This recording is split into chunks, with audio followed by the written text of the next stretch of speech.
Boa noite, professor. Meu nome é Vitor Episcopoedo, RA 11017715. Hoje é dia 4 de 7 de 2021. Estou gravando a resolução da atividade 11. O QR Code da semana é a palavra Krenak. O primeiro exercício, considerando as variáveis de controle de um experimento hipotético envolvendo o processo de manufatura aditiva, apresente. Então, o item A pedia a quantidade de experimentos que devem ser executados utilizando a abordagem fatorial completa com 3 repetições. As repetições ele deu enunciado, né? Então, 3 repetições. A gente tem 2 níveis aqui, né? A gente pode entender como espessura de camada baixa, espessura de camada alta, por exemplo, tá? Então, níveis 2 e fatores a gente tem 2 também, né? Espessura das camadas e densidade da peça.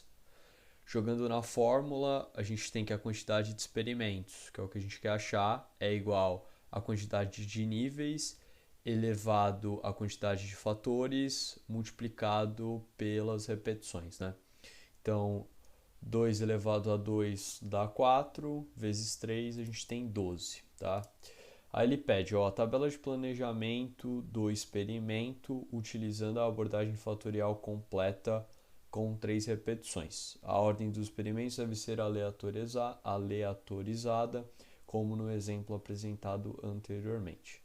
Bom, então como a gente acabou vendo em aula, eu acabei montando aqui, né, a ordem de forma aleatória, né? Então a gente tem os 12 experimentos, a gente gera ali as espessuras da camada de forma aleatória para eliminar viés e obviamente para cada espessura de camada a gente também vai ter ali, né? Então, espessura de camada 40, a gente tem 90% para a densidade da peça, né? E aí, essa daqui no caso é a tabela solicitada. Bom, no exercício 2, supondo os seguintes resultados médios de um experimento, né? Então, a gente tem aqui a espessura da camada, densidade da peça, tempo de fabricação. Apresente os valores dos efeitos de cada fator, ambos são. Aí você pergunta, né? Ambos são significantes para o tempo de fabricação? Justifique. Bom, a primeira coisa que eu fiz foi, vamos definir o seguinte: a espessura aqui eu estou chamando de fator x, tá? E a densidade eu estou chamando de fator y, né? E o tempo de fabricação é o meu output, né? Então, primeiro eu vou preencher a tabelinha só para facilitar a questão da organização. Então, eu vou ter aqui x baixo com y baixo. Então, espessura de 10, densidade da peça que é a menor de 70, eu vou ter um output de 48 para o tempo de fabricação.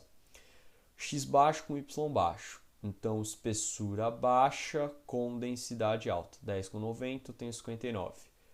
X alto, então espessura alta com densidade baixa. Então, espessura alta com densidade baixa, eu tenho 40 com 70, 37. E o último, né, que é alto alto, é o 24. E aí eu vou ter as fórmulas aqui, né? Então, efeito do fator y e efeito do fator x, seguinte essa classificação aqui, tá? E aí o que significa esse R de XA e Y de A? Então é X alto com Y alto, XB é X baixo com Y alto e assim por diante, né? Então, quando eu jogo aqui na equação, vamos só fazer um primeiro exemplo aqui. Então, efeito do fator Y. Então, eu vou ter o X alto com o Y alto. Então, alto com alto. Então, X alto com Y alto, eu tenho 24, que é o 24 que eu tenho aqui. X baixo com Y alto. Então, X baixo com Y alto, eu tenho 59. 59 aqui. E assim eu vou preenchendo, né, tanto para o efeito do fator Y quanto para o efeito do fator X, seguindo a fórmula que eu tenho aqui no canto esquerdo. Quando eu resolvo isso daqui, por exemplo, o efeito do fator y, eu vou ter 41,5, que é 24 mais 59 dividido por 2, e eu vou ter 42,5, que é o 37 mais 48 dividido por 2. Um menos o outro, eu tenho menos 1. Então, menos 1 é o efeito do fator y, que eu chamei de densidade.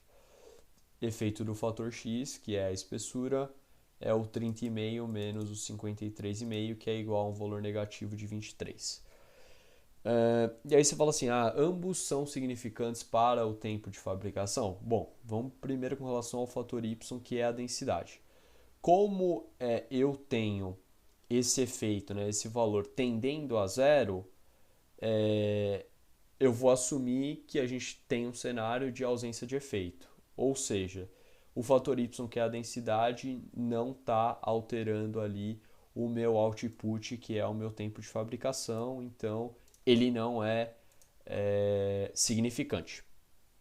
Quando eu vou olhar no fator x, que é a espessura, eu tenho um valor que não tende a zero e que ele é negativo. Então, eu tenho um efeito, então ele é um fator significante, a espessura no caso, e ela tem um efeito negativo, ou seja, inversamente proporcional. Então, conforme eu estou aumentando a minha espessura, eu estou diminuindo o meu tempo de fabricação. Então, para responder, apenas o fator espessura se mostrou significante. Vamos agora para o item B. Existe interação entre os fatores? Em caso afirmativo, apresente o gráfico da interação entre os fatores. Então, pela fórmula que eu tenho aqui, efeito da interação dos fatores, né? E com a tabela que eu tenho aqui na esquerda, então espessura está para x, densidade está para y. Eu vou jogar aqui na fórmula, então x alto com y baixo, então vamos lá, x alto com y baixo, 37. X baixo com y alto, x baixo com y alto, 59.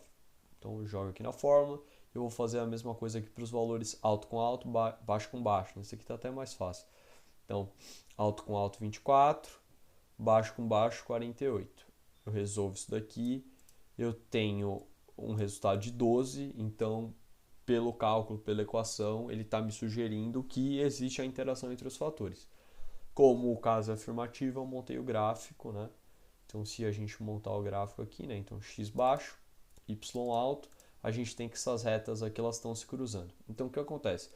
Segundo a teoria, se as retas elas são paralelas, eu tenho a ausência de interação entre os fatores. Como esse não é o caso, olhando pelo gráfico, que eu chego, né, na mesma conclusão da equação de cima, né, resolvendo de forma numérica, visto que as retas não estão dispostas de forma paralela, a gente tem a interação dos fatores como já foi provado no cálculo. Bom, acredito que para essa atividade era basicamente isso. Muito obrigado por assistir até aqui. Até a próxima atividade.